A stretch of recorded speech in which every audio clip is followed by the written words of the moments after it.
in any discussion about how services are delivered, I think it's really important to listen to the voice of the person at the sharp end. So I am really delighted to be joined this afternoon by Kirsty McGowan, who has first-hand experience of applying for a DFG for her son, Charlie. We're going to have a chat. I'm going to just ask one or two questions, and hopefully Kirsty will do the vast majority of the speaking. So, Kirsty, let's start. So can you tell us a bit more about your circumstances and about Charlie? Yeah, my son Charlie has a diagnosis of atypical regressive autism, severe sensory processing disorder, and severe learning difficulties. I'm not so convinced now that he's 17 years old that he has severe learning disabilities.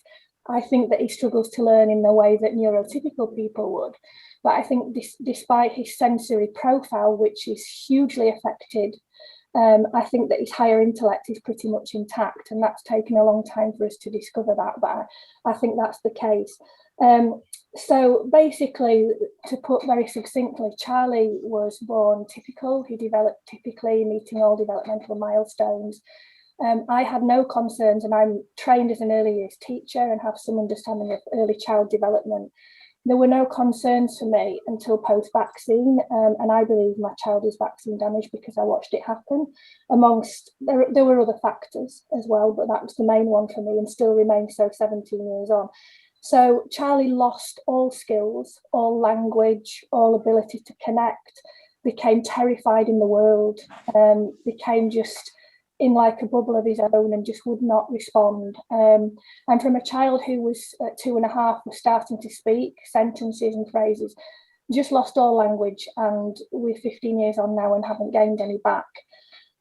So we went on to get that's how we ended up getting the diagnosis of severe sensory processing disorder, because in the early days I had to really fight to find an occupational therapist who would understand and try and explain what had happened and what was going on for Charlie.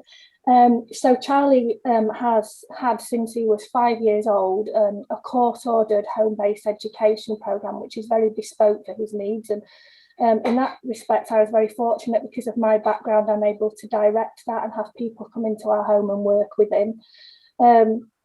So, he's kind of had that, and he's defied all prognoses made of him. I was told when he was finally diagnosed at 3.5 that he would never ever be able to live in the home post 10 years because he was so severely autistic.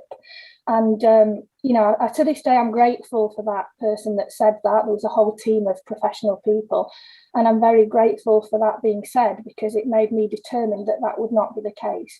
And I think we're in a very different position, and a much better position now that he's 17 than we were when he was 5, because of the choices that have been made and the things I've sort of pursued. So yeah, I think that, in my opinion, to just round this off, is that if I was to tell you about Charlie, I myself would say he has very severe sensory processing disorder. The autism is actually secondary, because that's the bit that makes him struggle in life. And that's the bit that really matters when we're talking about a disabled facilities grant. And that's the bit that was hard to get across. Okay, so you mentioned the disabled facilities grant, and you've mentioned that Charlie lives with you at home. He's now 17. So you have been able to kind of live with him at home for all that period of time. Yes. So how did you first come across the idea of applying for a disabled facilities grant? And can you tell me a bit more about that process, what that involved for you and Charlie, and how was it for you? Yeah, I mean, I first came across the idea because that was out of my sphere of understanding as a teacher. So I was told about it because by this point in time, I had a specialist trained paediatric specialist occupational therapist who, specialised in sensory processing disorder. So it was actually from her suggesting the adaptations in the home and to begin the process with the council. The process was one of the worst I've encountered in my journey with Charlie. It was absolutely harrowing, and it went on from start to finish for 4 years. And by the end of the 4 years, we now have our build, which I'll tell you a bit more about because I know you want me to talk to you about that, Dave, afterwards. But I've just tried to think of some really key points as to what went wrong. And from my perspective, I think that the reason, and it is just my opinion, I think that the reason that children and I'm going to use the word failed because I think that's my experience, and it's the experience of my friends and families in similar circumstances, that they're failed when other children with disabilities aren't necessarily failed by authorities, because autism is not something that you can see or touch in a medical way. So if you have a diagnosis of cerebral palsy, cystic fibrosis, it's a medical diagnosis. There's sometimes blood, there's genetics, there's things that can tell you. And autism, as we know, most people, I'm sure even watching today will know that it's a massive spectrum, but it's diagnosed by a presentation of behaviours in the main. And that then makes it very hard for people to understand how do we meet those needs when there's nothing concrete on a piece of paper. And I think the first person that I encountered in the DFG process myself was an occupational therapist from the council. So it couldn't be our own occupational therapist who had now known my son for 6-7 years inside out and knew everything that he needed. That wasn't the route I could take. She wasn't invited to write a report to help support what we needed as part of our DFG. And so I was faced with, and I'm going to use the word generic occupational therapist, and I don't mean that disrespectfully, because I think they do an amazing job, certainly in my own family. We've had other adaptations done for elderly people, and they've been, superb. But there is a distinct, in my opinion, and I share that with people, I connect with families around the country where our children's needs are just totally misunderstood because OTs are not trained in sensory integration. What's more, when you start mentioning about, could my occupational therapist who knows my son, who has this very specialist training, let you know what we need, it's sort of like, sensory integration is just rubbished as a therapy. And yet, I was 7 years into watching this change my son's life. He'd stopped smacking his head against a wall. It stopped being self-injurious and was actually being involved in our world. So for me, that was a double whammy, that now they were just not going to take into account what this occupational therapist who knew him really well was saying. So that was a big challenge. So I ended up, long story short now, sort of enrolling into the charity to help me. And, I was blessed with their help. And, eventually it took 4 years, but I'll just pinpoint some of the main problems. So the first occupational therapy meeting, and there were 12 or more meetings easily throughout this time, big meetings. But the first time she came to the house, I explained that my son was now getting of an age whereby he had no social awareness because of his level of autism, which would be deemed technically as low functioning.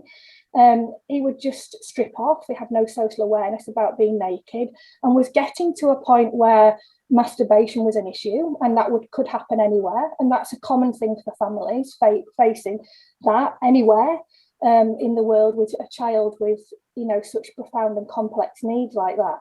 And it was suggested that a screen was put in my son's current therapy room so that he may go behind that when the need should take him, and then the staff could wait at the other side, or myself.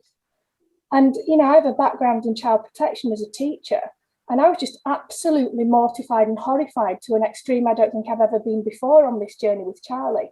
And I asked her to leave. And I'm still trying to get over it now because I felt it was a safeguarding issue. And I think, in fairness also, it showed a complete and utter lack of understanding of his needs. And I was just so upset by that. So that was a barrier that we had to get through.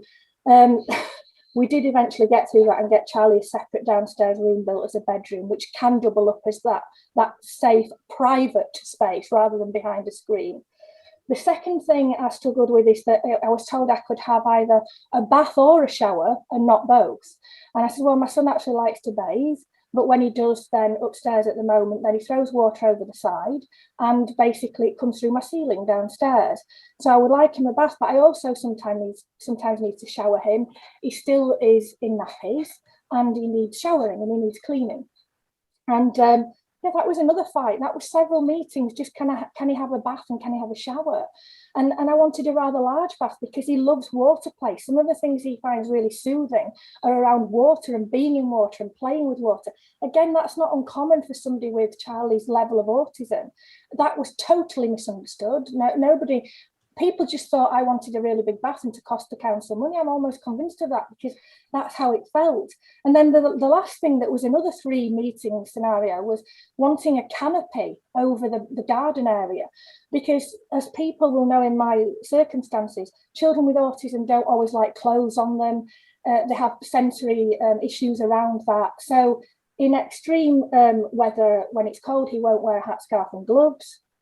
And sometimes not a coat even, and in hot weather won't put sun cream on without a major meltdown. So I wanted this canopy that protected him from the sun and the rain and the wind, etc. I also wanted it for privacy, so it would mean that neighbours wouldn't see him stripping off, but he could be in his own garden, and it would give me time to say, no, darling, we don't do that. We need to keep some clothes on because we're outside and this isn't private time. So I felt that the canopy was vital, but I was made to feel again, Dave, like I was trying to cost the authority money, and this wasn't relevant. It shouldn't be part of a DFG. It just was absolutely relentless. This concern with the public purse seemed to take over the needs of my child. There was no balance. It was just about saving money, and saving money at the expense of not meeting needs, and me being made to feel like I've just been this awful pushy mother trying to spend money. Eventually, I got there with the help of the ACL, and the build cost in excess of 65,000. But we've got a downstairs bedroom, not very big, but adequate. We've got a fully functioning wet room with a large bath and a shower. And we also have a garden space, which has been life-changing with the canopy, but also with the very soft surface like you would have in a play area for early years children. You see that in a lot of schools, so that Charlie, who has pica, would not be then picking up grass and soil and eating copious amounts in the garden. I was continually bringing him in for fear of a trip to A&E, and we'd already, cleared the area of bushes and trees, but neighbours' trees were an issue, having to negotiate cutting things down. Now we've got a really high fence so that the neighbours' trees don't pose a problem to Charlie. So I think that, basically we got there, but I'm mindful that this sort of £30,000 amount was never enough. It cost over 65, as I say, and we had to even instruct a solicitor in order for me not to be means tested with any top-up money, because my argument was, I know councils, I don't understand it fully, but councils can write their own policy about any extra discretionary funding. But they started wanting to means test me, but yet I'm not benefiting directly from this adaptation. Yes, it affects my life in a profoundly wonderful way, which I'll go on to tell you about. But this was for about Charlie, and I was thinking, where else in the world do we means test a child? And a child with this level of recognised complex needs. I could fell several trees with the reports written on his needs, and yet I was now going to be means tested. And I feel that, lots of parents are put off because of this means test and think, well, we can't do anything for 30,000 to meet the needs. And so they get put off. And, I have friends who have been put off that have not had my tenacity, but in a way, they've got more money than I have. I'm a single parent now, I'm divorced, and they have more money, and they've paid for adaptations themselves because the system was just so challenging. So I think across the spectrum, you've got those that don't necessarily have the ability to know what their rights are and are struggling to know how they can have the house adapted. You've got other people that know what their rights are, but just are absolutely worn down by the system, because when you have a child like mine, your whole life is taken up with one legal issue after another, and they really, as Luke describes in his book, they all come together at once. You're never just dealing with one legal issue. And at the time of my DFG, I was dealing with 3. And so people who have got enough money just think, oh, we'll just pay for it. And, they're very fortunate, and I understand why they do it. But I wish they wouldn't, because it doesn't help the rest of us who can't afford it. I don't think it should matter how well off your parents are. If you have a need and you're born in this country, I really strongly believe you have a right to that adaptation and for that to be considered. And, I just found the whole thing really upsetting, Dave. It was just a nightmare of epic proportions, really. So, it's interesting that clearly you're a very determined person, yes, and very determined to fight for the sort of life which Charlie wants and needs and should have. What would you have done if you hadn't had an external agency like ACL around to help? I mean, how easy is it then? How easy would it have otherwise been? I mean, even with all that support, you're talking about a 4-year process. It sounds to me like it was, if you hadn't been the sort of determined person you are, and with ACL, you might not have actually ended up getting your DFG. No, I don't think I would without ACL, because my skill set is around education. So I managed to go to court and get his education approved because that's my background. But I was totally out of my depth, and anybody, unless they're in your field, is totally out of their depth. And you're worn down. You're living on 3 hours sleep a night in my case, and you just think, oh, I can't face this. And I was getting to that place. I was having to rally myself.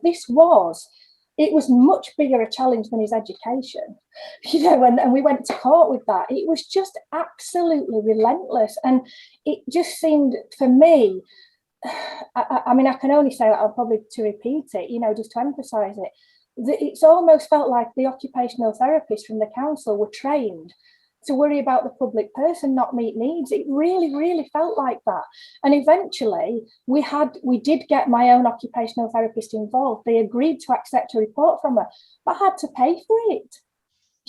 And so it's costing money again, speculating to accumulate all the time, when really, why couldn't one OT just talk to another and say, hey, you've known this kid for 7 years, could you give us some advice? But it's almost then when she was giving the advice as a written report, that was questioned. The whole system is just a bit messed up, really, Dave. And I think what you may also find is that you may find yourself dealing, I mean, in not you, but in other situations, people might find themselves dealing with an occupational therapist who is fully supportive, fully experienced, fully aware of the circumstances.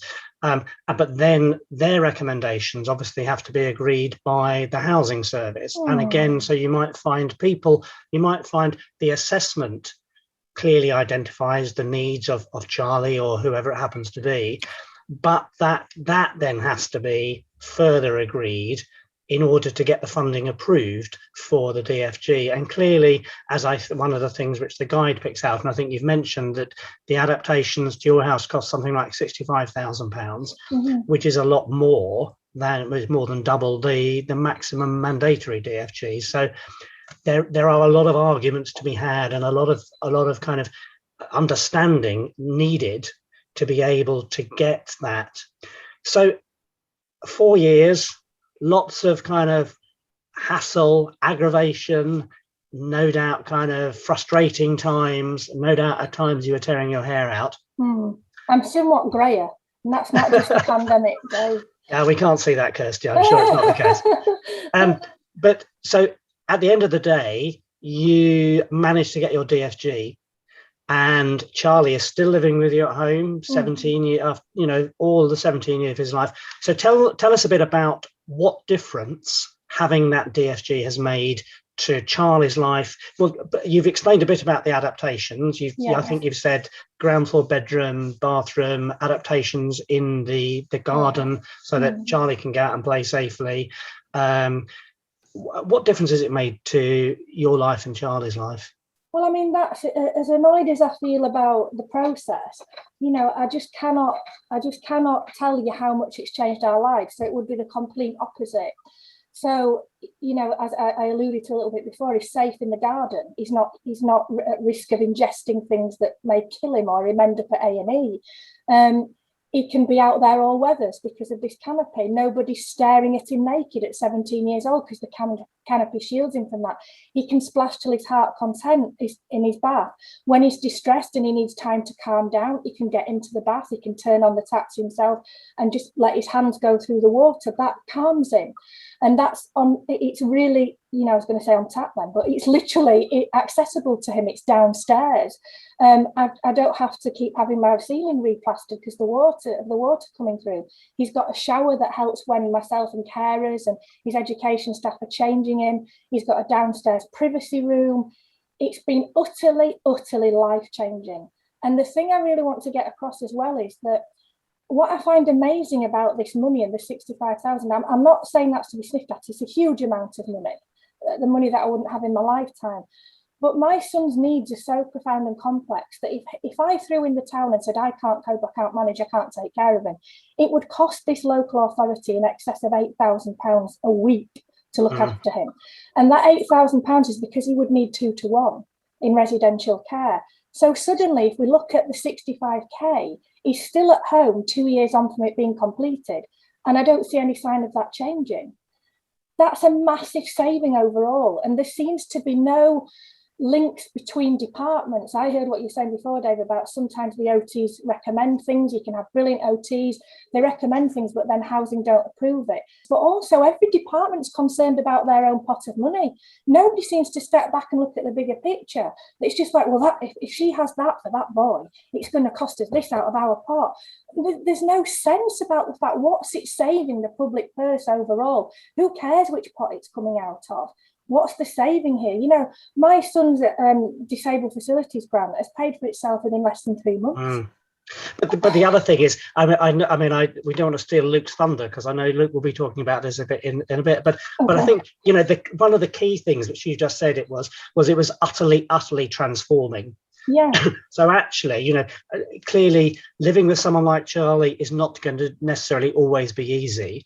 But the fact is that with the adaptations, you have been able to continue to provide that care for Charlie, and he kind of lives a full life, and he is able to continue to live at home, which is fantastic. And he's so much happier and more settled, Dave. You know, he's, for people who are understanding about sensory profiling and things like that, you know, he's in a much more regulated state. We've got less, we've got more of the modulation piece and less of the fight or flight all the time.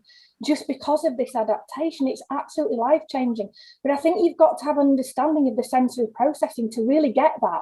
What having that adaptation can really do for somebody whose central nervous system is just, you know, firing off all of the time, and having that those constant, clearly delineated areas of, I can go here when I need to do this, I can go here when I need to do that. I just see a massive change in him and his way of life. He's just so much more content and settled. For me, I know it's not my money that was spent, but you can't put a price on that for his life. It's just the quality of life. And one of the other points I think you made earlier was the fact that Charlie is a unique individual. And so it's not possible to see every young person with autism in the same way, because each person, I think one of the things which the guide mentions is that it's called an autism spectrum disorder, and it can affect different people in many different ways, which is why it's so important.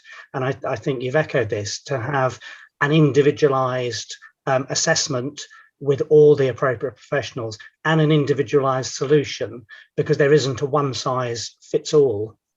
Definitely. And I think the other thing is for them, for agencies and also within the council, you know, different departments to communicate, because you know, I've got this brilliant DFG that's changed Charlie's life, but I'd fought very hard before, as I mentioned, about for his education and his care from social care, and those things were already in place. But I know families where the DFG is built and then that's it, and then there's no care put in, there's no support for families. So the DFG will only work for, in my opinion, because I've seen it, you know, countless times, it will only work for families long term and save the public purse ultimately if also other departments get involved and say, okay, now we need this amount of care in. But that just feels like another fight. You know, just constantly, if there was more communication, it would just change the lives of families like mine.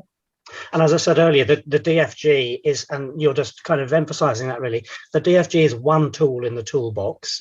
It's a kind of multifaceted, multi-agency working together to deliver that sort of solution. So Kirsty, finally, and it's been really interesting talking to you and hearing your experience and the experience of Charlie. I don't think you've covered a lot of this already, but are there any sort of general thoughts you might have for other people or for OTs or grant surveyors or commissioners who are listening to the webinar? And there's over 300 odd people listening in. So are there any general thoughts that you would have about the general lessons about this, which can be taken up elsewhere or which people need to give some sort of thought to? I think it's just that piece of communicating within departments and not being afraid to pull people in from the private sector. until councils, educational authorities, health authorities recognise sensory integration and recognise the massive impact and the value that has on people with that level of autism and sensory processing, until that happens, to just work with colleagues in the private sector that are helping and supporting our children in that way, and for it not to be so insular. It's felt very insular. Oh, they don't work for the council, they're not one of us. It really shouldn't be about that, because this is children's lives. And I just think, and really, and without trying to get the violins out, just realise that people like me, families like me, are really dealing with just a hell of a lot all of the time. You're constantly bombarded, and it's just really, really challenging at times to have to deal with people. You're on a short fuse a lot of the time, because you just feel like, I certainly did, and I know my friends have as well, with children with autism, you just feel like you're banging your head against a brick wall, trying to get people to understand and to say, this is really what is needed. I really wish that there would be so much, if we could get occupational therapists who work for the NHS and support children to be trained in SI, just even 2 in every city. I just think it would be dramatic, the change, because they're the start of the process. We could probably talk all afternoon, and it's been fantastic being able to talk to you. The wonders of Zoom means that I can be down in London and we can have a chat, and I don't have to get on the train to go up there. It's been really, really useful hearing your story, Kirsty. I'm sure a lot of people will take, you've given a lot of people a lot of food for thought, and I'm sure a lot of people will also be full of admiration for the way you have fought and struggled to continue to give Charlie the life he wants in his own family home. So that's absolutely fantastic.